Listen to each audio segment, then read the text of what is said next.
ভালো মানুষ শ্বশুর শাশুড়ি দুজনেই নিজের বড় ছেলেকে স্ত্রৈণ ভেরুয়া, বউয়ের কথায় নাচা বাঁদর ইত্যাদি ভালো ভালো কথা বলেছিলেন। আর বড় বৌমাকে ছলাকলায় পারদর্শী নারী, বরকে বশ করা নারী, মায়ের কোল খালি করে ছেলেকে ছিনিয়ে নেওয়া কালনাগিনী ইত্যাদি বিশেষণে বিশেষিত করেছিলেন। জয় অবশ্য সব গ্রাহ্য করেনি, তবে ঋতু খুব কেঁদেছিল। ছোট দাউর যা পর্যন্ত তির্যক মন্তব্য করতে ছাড়েনি। দেখো, তোমার দাদাকে দেখে কিছু শেখো শুভ, কিভাবে নিজের বউয়ের পক্ষে কথা বলতে হয় তার ট্রেনিং নাও। সত্যি দিদিভাই, তুমি খুব লাকি। দাদাভাই তোমাকে আর আমাকে দুজনকেই এবাড়ির বউ হিসেবে দেখে, সেজন্যই মায়ের মুখের উপর এতগুলো কথা বলতে পারলো। তবে তোমার আমার ব্যবধানটা তুমি ভালোই জানো দিদিভাই। তুমি একজন গৃহবধূ, তোমার কাজটাই রান্না করা, আর আমি চাকুরিরতা, বাড়িতে খুন্তি নাড়া ছাড়া আমার আরও অনেক কাজ আছে। আমার একটা সামাজিক পরিচয় আছে। তাছাড়া দিদিভাই, তোমার একটা টাকাও রোজগার নেই। তোমার সংসারে তোমাকে জীবনের শেষ দিন পর্যন্ত রাঁধুনিগিরি করতে হবে। এদিকে আমি দুহাতে টাকা রোজগার করছি, প্রয়োজনে আমি তোমার মতো 5টা কাজের লোক রাখতে পারি। এই তো দেখো, আমার ছেলের জন্য রাত দিনের আয় রেখেছি 5,000 টাকা দিয়ে। একটা রান্নার লোক আমি রাখতে পারবো। দাদাভাইকে বলে দিও রাতের রান্নার মহিলাটার বেতনটা আমিই দেব। দাদাভাই যেন টেনশন না করে। ঋতু পাথরের মূর্তির মতো দাঁড়িয়ে থাকে। মধু এই কথাগুলো তাকে বলল? তাকে কাজের লোক বলল? মধুকে নিজের ছোট বোন ভেবে সে এতদিন টেবিলে ভাত, মাছের ঝোল, রুটি তরকারি বেড়ে দিয়েছে। টিফিন প্যাক করে জলের বোতলে জল ভরে হাতে ধরিয়ে দিয়েছে। সব কিছু সে করেছে মধুকে ভালোবেসে। তার ভালোবাসার আজ এই প্রতিদান সে পেল। মধুর কাছে অপমান, শাশুড়ি শ্বশুরের কাছে অপমান, তিরস্কার জুটল। চোখ ফেটে জল আসে ঋতুর। সত্যি স্বার্থপরের সংসার। এতদিন সে মুখ বন্ধ করে খেটে গেছে, তাই সবার কাছে প্রিয় ছিল, ভালো ছিল। এখন যেই সে একটু নিজের মেয়েদের দিকে বেশি সময় দিচ্ছে, সংসারে মুখ বুজে সকলের মনোরঞ্জন করতে ফাইফরমাস খাটতে পারছে না, সেই সে খারাপ হয়ে গেছে। আর গৃহবধূ চাকুরিরতা, এদের মধ্যে পার্থক্য, বৈষম্য? গৃহবধূ হিসেবে সকাল থেকে সন্ধ্যা পর্যন্ত যে পরিশ্রম করে তার মূল্য কি পায়? কিছুই না। কিছুটা মেকি ভালোবাসা জোটে। ওদিকে আবার মাঝে মাঝে জয়কেও বুঝতে পারে না ঋতু। তার 5 বছরের দাম্পত্য জীবনে জয় কখনো ঋতুর সপক্ষে কোনো কথা বলেনি। সকাল থেকে সন্ধে পর্যন্ত খাটতে দেখলে জয় চুপ করে থেকেছে। ঋতুকে বারবার মায়ের সঙ্গে মানিয়ে চলার কথা বলেছে, কিন্তু পিতা হিসেবে জয় যেন সম্পূর্ণ ভিন্ন এক মানুষ। মেয়েদের জন্য সে সব কিছু করতে পারে। 5 বছরের বিবাহিত জীবনে শ্বশুরবাড়ির প্রত্যেকটি সদস্যকে আর জয়কে যেন সে নতুনভাবে চিনতে পারে। প্রচণ্ড মানসিক ধাক্কা খেয়ে নিজের সম্বন্ধে সে ভাবতে বাধ্য হয়। সেদিন রাত্রে ডিনার টেবিলে বাড়ির নিচের তলার ঘরগুলো ভাড়া দেওয়ার কথা আলোচনা হচ্ছিল। জয়দীপ, শুভদীপ, অমলবাবু 3জন বিভিন্ন সম্ভাবনার কথা ভাবছিলেন। তাছাড়া বাজারে তাদের 2 ভাইয়ের যৌথভাবে একটা জায়গা কেনা আছে, সেখানে গোটা কত দোকানঘর করে ভাড়া দেওয়ার ব্যাপারে আলোচনা চলছিল। মধু, জয়াদেবী সবাই নিজের নিজের মতামত পেশ করছিলেন।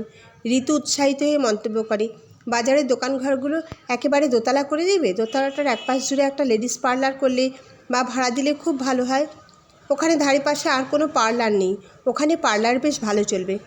কথাটা শেষ করতে না দিয়েই কথার মাঝখানে ঋতুকে ধমকে উঠে যায়। তোমার কোনো বৈষয়িক বুদ্ধি আছে যে আমাদের মাঝে কথা বলছো? একসঙ্গে দোতলা করার খরচ কত পড়বে তুমি জানো? শুভর 2টো চাকরি, মধু ওকে টাকা দিয়ে সাহায্য করবে, আর আমার ভাগটা পুরোটাই আমাকে দিতে হবে। সেটা প্রায় 30-35 লাখ টাকার ধাক্কা। তুমি জানো 30-35 লাখ টাকা ঠিক কতটা টাকা? কখনো 30 টাকা রোজগার করেছো? শোনো ঋতু, টাকা রোজগার করতে কষ্ট হয়। মুরদ আছে তোমার আমাকে 2 টাকা দিয়ে সাহায্য করার? তুমি তো সারা জীবন আমার ঘাড়ে বসে বসে আমার রোজগারে ফুর্তি করছো। তোমার শখ, আহ্লাদ, চাহিদা, এমনকি তোমার বাপের বাড়ির সব চাহিদা আমাকে মেটাতে হয়। সেখানে তুমি আমাকে দোতলার প্ল্যান দিতে এসেছো? একদম মুখ বন্ধ করে থাকো।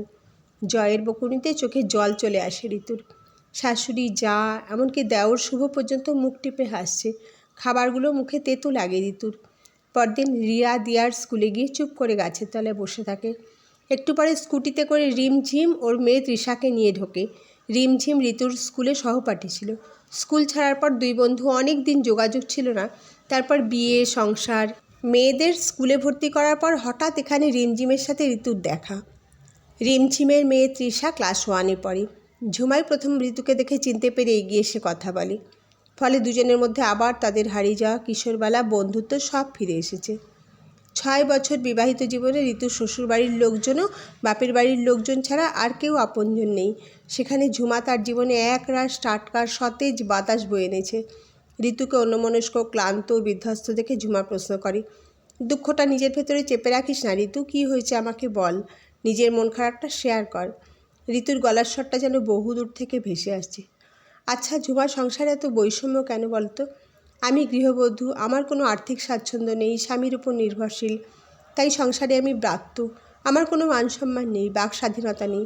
অন্যদিকে আমার চাকুরিরতা যাকে বাড়ির সবাই মাথায় করে রাখে, তার কথাবার্তাকে মতামতকে বাড়ির ছেলেরা পর্যন্ত মান্যতা দেয়। কিন্তু আমাকে কেন ওরা দূরছাই করে বলতো ঝুমা? এটা ঠিক, আর্থিকভাবে তুই স্বনির্ভর নোস বলে একটা বৈষম্য থেকেই যায়। গৃহবধূদের গৃহকর্মের দাম এই সমাজ দেয় না। বাড়ির কাজগুলোকে সবাই গৃহবধূর অবশ্য কর্তব্য বলে ধরে নেয়। আর দ্বিতীয় কারণটা হলো তোর ভালো বৌমা, ভালো বউ সাজতে যাওয়া। আমাদের সব কাজের মধ্যেই ভারসাম্য রাখা উচিত। শুধু স্বামী, শ্বশুর, শাশুড়ি, সংসার না করে নিজেকেও একটু সময় দে। নিজের জন্য চিন্তা ভাবনা কর। সমাজের মধ্যে থেকে, লোকের মন থেকে বৈষম্য তুই দূর করতে পারবি না। ওরা ভেদাভেদ করবেই, তবে তুই নিজেকে ছোট ভাবিস না। নিজেকে গুরুত্ব দে, নিজেই নিজেকে ভালোবাস। তুই নিজেকে গুরুত্ব না দিলে অপরের কাছে কিভাবে গুরুত্ব আশা করিস? চল, এখন মন খারাপ করিস না, সব ঠিক হয়ে যাবে। ম্লান হয়ে আসে ঋতু। লোকে কিছু বললে অনেক সময় গায়ে লাগে না ঝুমা? কিন্তু নিজের জীবনসঙ্গী, নিজের স্বামী যদি 5 জনের সামনে যোগ্যতাহীন বলে অপমান করে, তখন ভীষণ গায়ে লাগে রে, ভীষণ অপমানিত লাগে। আজ বাবা যদি আমাকে এত তাড়াতাড়ি বিয়ে না দিয়ে দিত, তাহলে আমিও চেষ্টা করতাম স্বনির্ভর হতে। কোনো ছোটোখাটো কাজ করেও নিজের খরচটা নিজে চালাতে পারতাম। বছরে একবার বাবা মা ভাইটাকে জামা কাপড় শাড়ি কিনে দিতে পারতাম। এই জন্য এত কথা শুনতে হতো না। জয় ঠিক কথা বলেছে রে, আমার কোনো মুরদ নেই। সব ব্যাপারে সেই তো জয়ের কাছে হাত পাততে হয়। আমার মতো গৃহবধূরা সত্যিই বেদামি রে ঝুমা। সে যতই তাদের হোমমেকার বলা হোক না কেন। ঝরঝর করে কেঁদে ফেলে ঋতু। ঝুমা বুঝতে পারে জয়ের সঙ্গে ঋতুর কিছু হয়েছে। জয়ের অপমানে ঋতু এতটাই আহত হয়েছে যে তার আত্মবিশ্বাস ভেঙে টুকরো টুকরো হয়ে গেছে। এখন তাকে বোঝানো যাবে না। চল আমার সঙ্গে আমার ঘরে। জোর করে টেনে তুলল ঝুমা। না রে ঝুমা, জয় জানতে পারলে ভীষণ রাগ করবে। ভ্রু দুটো কুঁচকে ফেলে ঝুমা। এই জয় জয় জপমালাটা ছাড়তো। জয় এটা খাবে, জয় এটা পড়বে, জয় এটা বলবে। তুই নিজেই তো নিজেকে জয়ের হাতের পুতুল বানিয়েছিস। তাই তো জয় তোকে অপমান করছে। সব সময় জয়ের পছন্দ, জয়ের অপছন্দ না ভেবে একটু সময় নিজের পছন্দ অপছন্দ নিয়েও কিছু ভাব। চল এখন। ঝুমার টানাটানিতে অগত্যা ঝুমার বাড়িতে যায় ঋতু। বাজারের মাঝে বেশ সুন্দর ছিমছাম দোতলা বাড়ি ঝুমার। দোতলায় ঝুমার শ্বশুর শাশুড়ি, ঝুমার বড় ঝুমা থাকে। পুরো একতলা জুড়ে ঝুমার পার্লার। তাকে সব ঘুরিয়ে ঘুরিয়ে দেখায় ঝুমা। পড়াশোনার মাথা তো খুব একটা ভালো ছিল না, তাই কলেজে পড়তে পড়তেই ব্রাইডাল মেকওভার ও বিউটিশিয়ানের জন্য 1 বছরের একটা কোর্স করে নিই একজন প্রখ্যাত মেকআপ আর্টিস্টের কাছ থেকে। বিয়ের পরে বাড়ির একতলাটা নিয়ে নিজের পার্লার খুলেছি আর 7 বছর হলো। প্রথমে সব টাকা বর ইনভেস্ট করেছিল, এখন 5টা মেয়ে রেখেছি। তাছাড়া অনেক নতুন নতুন মেয়েকে আমি কাজ শেখাই। মেকআপ আর্টিস্ট হিসেবে আমার বেশ ভালো পরিচিতি গড়ে উঠেছে। প্রত্যেক মাসে 1030 টাকা রোজগার এমনিতেই হয়। তাছাড়া একটা ব্রাইডাল মেকআপ ও কনে সাজানোর থাকলে 1000, 10, 12, 15 এরকম প্যাকেজ তো আছেই। বিয়ের মরশুমে এক মাসে প্রায় 60-70 হাজার টাকাও আমি রোজগার করি। চোখ বড় বড় করে শুনছিল ঋতু। তোর শ্বশুরবাড়ির লোকেরা তোর বর কিছু বলে না? আরে কে কী বলবে, ওরা সবাই আমাকে সাহায্য করেন, আমাকে প্রচুর সাপোর্ট করেন।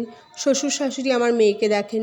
প্রথম অনুজ আমার বর সঙ্গে করে আমাকে সব জায়গায় নিয়ে যেত। এখন একটা গাড়ি কিনে দিয়েছে। ড্রাইভারের সঙ্গে পার্সোনাল গাড়িতে আমি কনে সাজাতে যাই। অবিশ্বাসের দৃষ্টিতে তাকিয়ে থাকে ঋতু। তারপর দীর্ঘশ্বাস ছাড়ে। তোর পরিবারের সবাই কত ভালো রে। আমি এই 6 বছরে ব্যানার্জি বাড়ির রান্নাঘর আর জয়দীপ ব্যানার্জির শোয়ার ঘর ছাড়া কিছুই জানি না। ওটাই আমার পরিধি। তুই চেষ্টা করিস নি ঋতু। বাড়ির চৌহদ্দিতেই নিজেকে বন্ধ করে রেখে খুঁচিয়ে আছিস। তবে এখনও সময় চলে যায়নি। নিজের জন্য একটু ভালোভাবে থাকার, সম্মানের সঙ্গে বাঁচার চেষ্টাটা অন্তত কর। তারপর বন্ধুর দিকে তাকিয়ে বলে, তুই শিখবি পার্লারের কাজ, শিখবি ব্রাইডাল মেকওভার, কনে সাজানো, তাহলে আমি তোকে নিজে হাতে ধরে শেখাবো। জয় মানবে না রে। জয় ভীষণ রাগ করবে। এবারই রেগে যায় ঝুমা।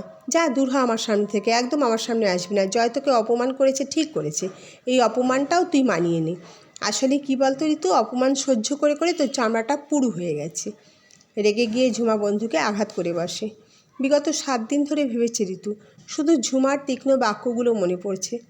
অনেক ভেবে সিদ্ধান্ত নিয়ে সে ঝুমার কাছে যায়। দেখ ঝুমা, রিয়া দিয়া যতক্ষণ স্কুলে থাকবে ততক্ষণ আমার সময়। এর মধ্যেই যা শেখাবার আমাকে সব শিখিয়ে দিবি। প্রত্যেক সোম থেকে শুক্র ঝুমার কাছে ঋতু পার্লারের খুঁটিনাটি কাজ, মেকআপের হরেক রকম পদ্ধতি শিখতে থাকে। প্রায় 2 বছর ধরে চলে তার গোপন প্রশিক্ষণ। মাঝে অনেক প্রতিবন্ধকতা এলেও ঋতু ঠিক কায়দা করে এড়িয়ে গেছে। জয়কে বুঝিয়ে মেয়েদের স্কুলে থাকার পুরো সময়টা সে ঝুমার পার্লারে থাকে। জয় অবশ্য জানে ঋতু মেয়েদের স্কুলে বসে থাকে। রিয়া দিয়া এখন ক্লাস 1-এ উঠে গেছে, ওদের সঙ্গে আর স্কুলে যাবার প্রয়োজন নেই ঋতুর। এখন তার দুপুরটা কাটে না। ঝুমা প্রায়ই ফোনে বলে, এবার সাহস করে জয়কে বল তোদের বাড়ির নিচের তলায় জয়ের ভাগের রুমটাই একটা পার্লার খুলে ফেল, ওদিকে কাছাকাছি তো পার্লার নেই, তোর ব্যবসা জমে যাবে। সাহসে ভর করে একদিন কথাটা জয়কে বলে ফেলে ঋতু। তারপর আর কি, চরম পারিবারিক অশান্তি। সবার তীব্র বাক্যবাণ ও জয়ের অপমানে ফালা হয়ে যায় ঋতুর হৃদয়। তবে এবার সে বেশ দৃঢ় পদক্ষেপ নেয়। জয়ের ওপর অভিমান করে সোজা বাপের বাড়িতে গিয়ে ওঠে। বুকে পাথর চেপে রিয়া দিয়াকে এ বাড়িতে জয়ের কাছে রেখে দিয়ে যায়। জয়কে বলে যায়, তোমার সংসারে যখন আমার সিদ্ধান্ত মতামতের কোনো দাম নেই, তখন তুমি তোমার সংসার তোমার মেয়েদের নিয়ে থাকো, তোমার সাথে আমি আর এক মুহূর্তও থাকবো না। প্রথম দিনটা রাগারাগি করে কেটে যায়। তারপরের দিন থেকে জয়ের সংসার এলোমেলো হতে আরম্ভ করে। এমনিতেই মাস 7 আগে শুভদীপ মধুজা দুজনের স্কুলের কাছাকাছি নিজেদের একটা বাড়ি কিনে এ বাড়ি ছেড়ে চলে গেছে। অমলবাবু ও জয়াদেবী নিজেদের বাড়ি ছেড়ে যাননি। জয়ের ব্যাংকের চাকরি, এ বাড়ির মূল মেরুদণ্ডটা হাউস ওয়াইফ ঋতু। তার একার শ্রমে এ বাড়ির প্রত্যেকটি লোক বহাল তবিয়তে থাকতো। কিন্তু তার কথার এ বাড়িতে কোনো মূল্য নেই। ঋতু বাড়ি ছেড়ে চলে যাওয়ার দিন তিনেকের মধ্যে নাভিশ্বাস ওঠে জয়ের। এদিকে সবাই ঋতুকে বারবার বোঝানোর চেষ্টা করে, এমনকি ঋতুর নিজের বাবা মা ভাই সবাই ঋতুর হটকারিতায় রাগ করে। এবার ঋতু যেন নাছোড়। এভাবেই 1 সপ্তাহ কেটে যায়। জয় ব্যাংক থেকে ছুটি নিয়ে মেয়েদের আগলে বসে থাকে। অগত্যা বাধ্য হয়ে অমলবাবু ও জয় ঋতুকে তাদের বাড়ির নিচে পার্লার করার অনুমতি দেন। আমাকে 1060 টাকা দাও, পার্লারের জিনিসপত্র কিনব, অত্যন্ত নির্বিকারভাবে জয়কে বলে ঋতু। অবাক জয়, তবুও জেদ ছাড়ে না। তোমাকে আমি 1 টাকাও দেবো না, তুমি যা খুশি করো। ঠিক আছে, দিও না, স্বনির্ভর গোষ্ঠীর মহিলাদের দলে নাম লিখিয়ে রেখেছি। তোমার ব্যাংকেই যাব লোনের অ্যাপ্লিকেশান নিয়ে। ম্যানেজার সাহেব লোনটা যেন পাস করে দেন। এখন থেকেই বলে রাখলাম। ঋতুর সাহস দেখে থমকে যায় জয়দীপ। বাড়িতে যা করবে করো, টাকা যা দরকার দিচ্ছি। এসব স্বনির্ভর গোষ্ঠীতে নাম লিখিয়ে লোন করতে ব্যাংকে গিয়ে আমার নাম ডুবিও না। ধরা গলায় জয় বলি। মনে মনে ভাবে ঋতু, সোজা আঙুলে ঘিউ যদি উঠতো তাহলে মানুষকে আঙুলটা বাঁকাতে হতো না। এইভাবেই ঋতুর পার্লার ঋতুস বিউটি ওয়ার্ল্ড পথ চলা শুরু করে।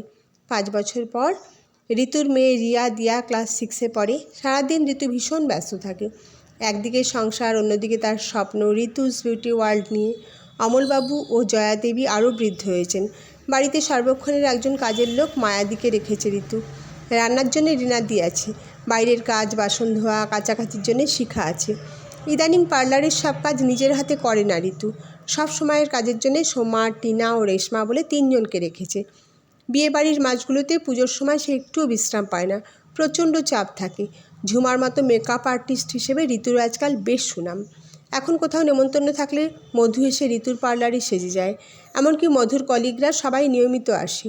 জয়দীপের কলিগ, বন্ধুবান্ধবের স্ত্রী সবাই এখন ঋতুর কাস্টমার। অর্থনৈতিকভাবে ঋতু আজ স্বনির্ভর। এখন আর সে বৈষম্য খোঁজে না। অবশ্য সমাজের কিছু লোক সবসময় সবার সমালোচনা করে, কিন্তু ঋতু নিজেকে নিয়ে এখন প্রবল আত্মবিশ্বাসী। এখন ঝুমার কথাগুলো সবসময় মনে হয় ঋতুর।